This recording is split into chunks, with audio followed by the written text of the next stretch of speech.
अयोध्या की माटी आज गर्व से चमक रही है, पर इस चमक के पीछे एक लंबी सांस अटकी हुई थी, लगभग 500 वर्षों की। हमेशा से कहा गया कि यहाँ श्री राम का जन्म स्थान है, पर सदियों तक इस भूमि पर मर्यादा पुरुषोत्तम राम का नहीं, बल्कि एक विदेशी आक्रांता का नाम गूंजा।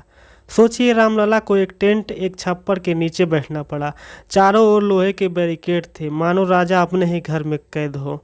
पीढ़ी दर पीढ़ी भक्त आते रहे, पर उनके होठों पर जय श्री राम का उद्घोष भी दबकर रह जाता था। हवा में भी डर का साया था, क्योंकि राम का नाम लेना अपराध बन गया था। लेकिन इस मौन के नीचे एक संकल्प सुलग रहा था। यह भूमि चुप, पर भीतर की आंख शांत नहीं हुई थी। हर भक्त आंख बंद करके उस दिन का इंतजार कर रहा था जब सदियों के अपमान की कालिक धुल जाएगी। मंदिर बनाने की यह कहानी केवल आस्था की ही नहीं, यह बलिदान की गाथा है। 78 लड़ाइयाँ लड़ी गई, पर हर बार हार जीत से ऊपर आस्था का एक ही भाव रहा। जब राम का नाम लेने की सजा मौत थी, तब भी हजारों कार सेवक डटे रहे।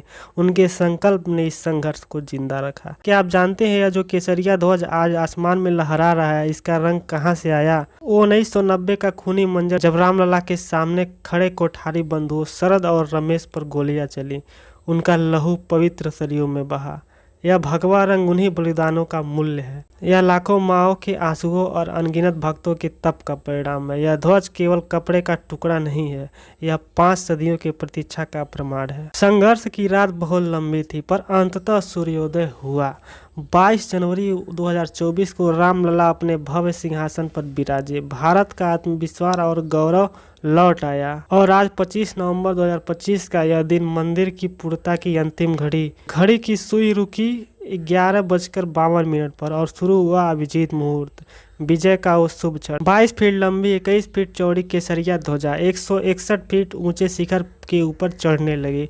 इसे चढ़ाने के लिए खास पैराशूट, नायलॉन और स्टेनलेस स्टील के कोर रस्सी का इस्तेमाल किया गया, ताकि यह आंधी तूफान में भी अडिग रहे। जब प्रधानमंत्री नरेंद्र मोदी ने यह ध्वजारोहण किया, तो लगा मानो सदियों का वनवास समाप्त हो गया। ध्वजा ने आसमान को छूकर ऐलान कर दिया, रामराज आ गया है। यह सिर्फ एक झंडा नहीं है, यह भारतीय सभ्यता के पुनर्जागरण का ध्वज है। यह ध्वज केवल विजय का नहीं, यह राम के मूल्यों का प्रतीक है। इस ध्वजा पर 3 महान प्रतीक अंकित है। ओम सृष्टि का पहला नाद, जो धर्म की सर्वोपरिता को दर्शाता है।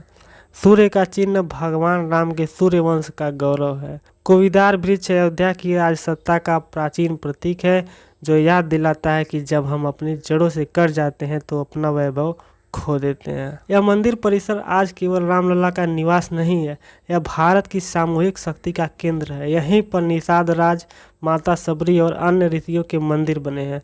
यह सिखाते हैं कि राम भेष से नहीं, भाव से जुड़ते हैं। इस ध्वजा का संकल्प स्पष्ट है, गरीबी न हो, कोई दुखी न हो। यह ध्वज हर भारतीय के हृदय में मर्यादा, सत्य और पराक्रम के राम को जगाने की प्रेरणा है। अयोध्या आज एक बार फिर अपने गौरव के साथ जाग उठी है। सत्य सनातन सर्वदा। जय श्री राम।